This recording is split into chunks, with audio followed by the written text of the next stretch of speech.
Welcome to the fifth segment of the Shape Discovery series.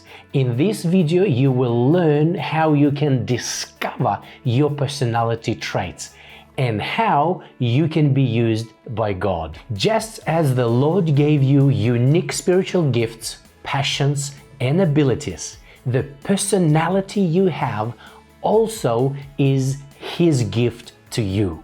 He created it and gave it to you to use for His glory. In an effort to explain the differences in human personalities, experts have created many different methods of categorizing personality traits. Authors Gary Smalley and John Trent, for example, use animal names such as beaver, otter, retriever, and lion to explain how these animals' traits reflect our own personalities. Psychologists also have developed various tests to identify and categorize specific personality behaviors. Arthur Miller Jr. explains that these kinds of tests can be limiting and much too generalized. The highest or the lowest of a score is not a measurement of an individual's worth or value. Each person functions in a unique way. Traits have been separated out from the vast complexity of human functioning as a convenience to us. As you can see, there is more than one way to slice and dice the individual personality. The one constant is this indisputable truth: God has instilled a unique personality in each one of us for His glory. This resource is designed to help you embrace this truth. Understanding the personality God has given you will help you more effectively express your spiritual gifts, passions, and abilities for His sake. God gave you a unique personality. He did it intentionally as part of His process of creating the masterpiece of your life. Allow Him then to help you understand your personality so you can bring Him the greatest glory possible. Attempting to conform to personality types and patterns that are outside our natural shape goes against everything God, as our Creator, wants us to grasp about ourselves. We honor God when we accept our distinct personalities and use them for His purposes, not just accept them grudgingly with an "if I have to" attitude, but joyfully living out the shape God created within us. Of course, each one of us can work outside our personality pattern for a while. You can choose to use or not use your personality any way you like. In fact, sometimes we need to venture out in order to discover our full potential. But if you continually stay outside your own personality, trying to be someone you are not, you will be ineffective for God. There are no wrong people in life, only the wrong people doing the wrong things. Enjoy the discovery of your true self. Welcome to our Shape discussion groups, and it is my privilege to introduce you to my friends who will help us unpack the topic of experiences being part of the Shape. Let me introduce you to Patricia, who will be with us today. Thank you, Patricia. Also, Karen McCutcheon, please come on the stage. Thank you. And William, thank you, Will, for being with us and helping us out with the significant questions on the topic of experiences being part of our shape. And the very first question I want to put on the table is this: why do we need to explore experiences while discovering our shape? Well, I believe we should think of that because our experiences is going to complement our abilities and also our spiritual gifts, and is going to help us to connect with people in a deeper level. And that is going to help us to understand the way that we will serve God at the end. So all this brings together the full package of who we are and the things that we have been through that will help us to connect to one another. Mm-hmm. Yeah, I love that. I think sometimes we tend to think of ourselves in compartments. You know, this is my spiritual life, and this is my work life, and this is my family life. And I think, like Patricia's saying, you know, like considering them all together, because that's what makes me, and that's what makes you, you know, like we are a holistic being, and we need to take all these parts into consideration to uncover who God thinks we are and who God says we are. Yeah. And a lot of the time, while we may not like the thought of it, the experiences we go through, someone else might be going through something similar down the track. So empathy paves a huge way. Doesn't mean we say to someone, I know exactly what you're going through, because that's never true. But we can identify. And yeah, I think it's a beautiful reassurance that while something may be really pressing in a moment, that God's got a wider plan of how that can be, something positive for someone else. Yes, yeah. I love the thought that we shared earlier in the abilities episode when we were talking about our abilities. And in fact, spiritual gifts are not about us. And I want to bring in that perspective to experiences too. Even our experiences we gain, positive or negative, although there is no negative experiences in God's business and God's life, and ours. But they are also not about us. As you say, Will, then we are better equipped to serve other people who are going through various experiences. And Shape is about ministry. It's not about me. And I like what you said because, sorry, Karen.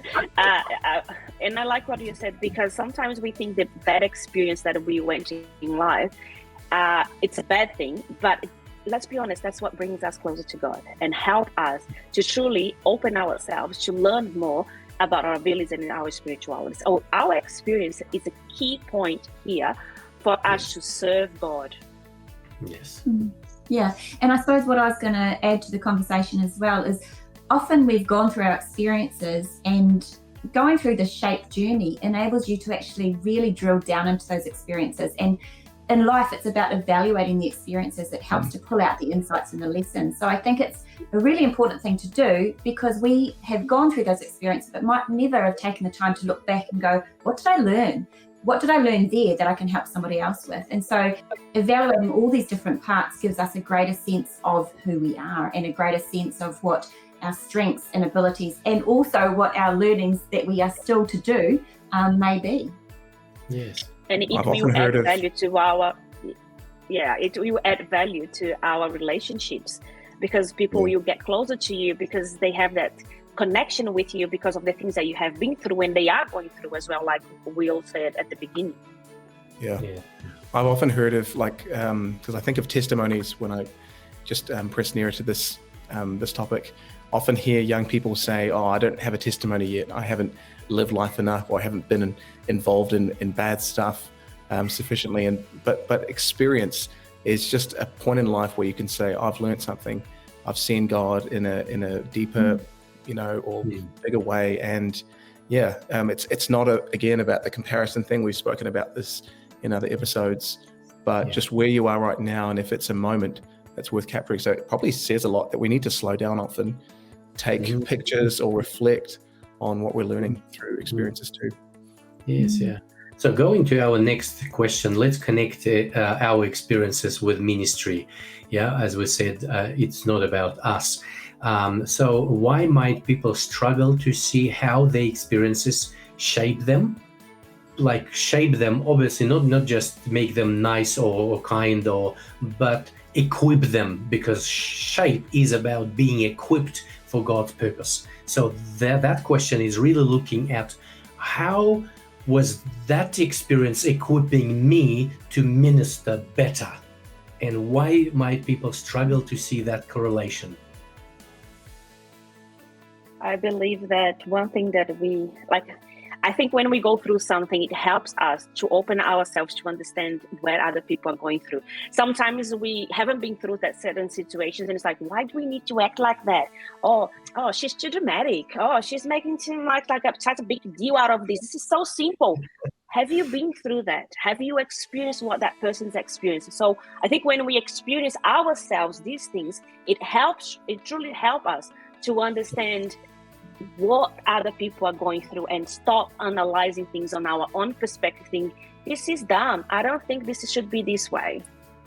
And I also think that sometimes, our timing is different to God's timing. And so sometimes we may wonder, why did I go through that experience? Like, what lessons or what learning is that going to actually bring? And if it doesn't equate to the season I'm living in right now, I can discount that experience. So, I think for myself, lessons that I learned in my teenage years, sometimes you don't actually see the importance of what I was learning until I'm in my mid-40s or late 40s, I'll be honest. You know what I mean? So I think God doesn't see it in days and seasons like we do, but he connects the dots in different ways. And so if we can't see immediate application for an experience, we can discount it completely. But that's not how God works. Yeah, that's solid. Our experiences can be painful to actually, connect with a God purpose, and that's the good experiences and the stuff we mourn over as well. And I think it's important to acknowledge God is not responsible for all of the negative experiences per se, but He can use them. And there comes a point where I think we have to just take a breath and try and just link, okay, God, what are you teaching me through this? And how do you want to use it? Because it can be very easy just to overlook an experience or to even let it be a weapon for others sometimes. So just, take that experience, almost say, Lord, how do you want to use it? Yeah. And I love the idea before, also that we were sharing, when various experiences there also are there for the purpose. That will then meet our personality, our spiritual gifts, our abilities. So all of that serves one purpose, to equip us to be unique and serve also in a unique way. Come on. Yeah. And that kind of uniqueness doesn't come in a cookie cutter at first. In so many cases, we see that only spiritual things that can be used for God. But how about my experience in life be used by God? If we see ourselves as church in the community, church wherever I go, disciple wherever I am, then we will see how God can use any spiritual gifts to help other people. Not only church experiences, but my life experiences can help someone as they go through life. Another thought just came to mind, Victor. Sorry, go. Okay, yeah, just sometimes it's easier to walk with God based on someone else's experience as well, as I'm just, reflecting on what you're talking about. So yeah, it's kind of like primary school, maybe high school is when we start to say, okay, now Lord, what are you doing in my life? Yes. And let's be honest, church is about community. It's about our experiences in life, not just what happens in local church. Yes. Because how are you going to connect with the community if you only talk about the experience that you had inside of the church? You're never going to relate to someone that is outside of the church. The only way you're going to relate to people outside of church is with the experiences that you had in life, outside of the church. And then you're going to show them, okay, I experienced exactly the same thing that you have been through, and was through this way that I was able to overcome these situations. So, and that's how you connect to people. And I think oftentimes the experiences are opportunities to grow character and to learn about yourself and learn about the ugly and the nice. Yeah. And I think as we're exploring how to serve and how to be part of a community of servers, you know, growing some of those conditions in us of how do we deal with conflict, or how do we deal with somebody who doesn't agree with me, or how do I deal with disappointment of, you know, not getting my first choice of a role, or how do I deal with being in the background, you know, all those kind of things are learned. You know, think of the story of Moses, you know, like how he learned, and then his ministry was peppered with all the learnings that he'd learned from his childhood and his teenage years. And I think the same for me, you know, like it's often been the most painful experiences that I've gone through that have opened doors for meaningful connections to people and to opportunities to learn that I've wanted to delve into. So I think, yeah, we need to look at them as a whole. They can't be discounted, and we can't also talk about, oh, these are my God experiences versus my non-God experiences. Yeah. They're all experiences where God can reveal his character to us. Yes. And I just want to bring to it very quickly to the attention that for the younger generation, sometimes when parents or someone older than you comes to you and give you give you some advice, it doesn't mean that we don't want you to leave that.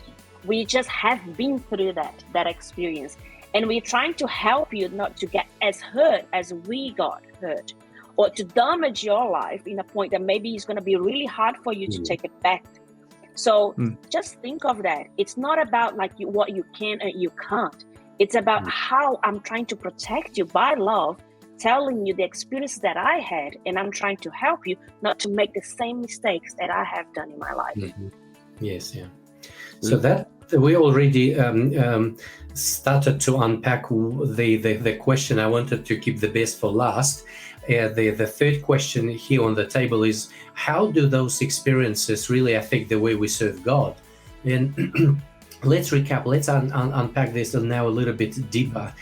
Yeah, it is kind of already a loaded question, because it assumes that yes, they do affect, you know, the way we serve God. But now let's discuss in what ways. Just quickly, I want to share a little bit of my experience. I have a degree in tourism, and I always thought, how I'm going to serve God with a tourism degree? It's nothing to do with church. And I'll be honest with you, I got that experience that I had, like of booking flights, accommodations, and making tours and things like that. And I took that as part of my mission. And I was able to connect with so many people and bring people to church because of that experience and that ability that I have. Can you see the combination? And then I was helping people with flights and accommodation, take them on tours with me. And then I was able to show kind love through giving through helping them organizing the wedding and events and things like that. And they can see that, oh, can you see this kindness and her love? She's doing this for free for me. And they start connecting with me. I'm like, I want to hear a little bit about why she's so different. Somebody else is going to be charging me to do that. So I want to show you that sometimes something that seems like that can't be really used for God, like helping someone to organize an event or book a flight, it can help you to do like your mission and serve God and bring people closer to God because of what you're doing. Yes.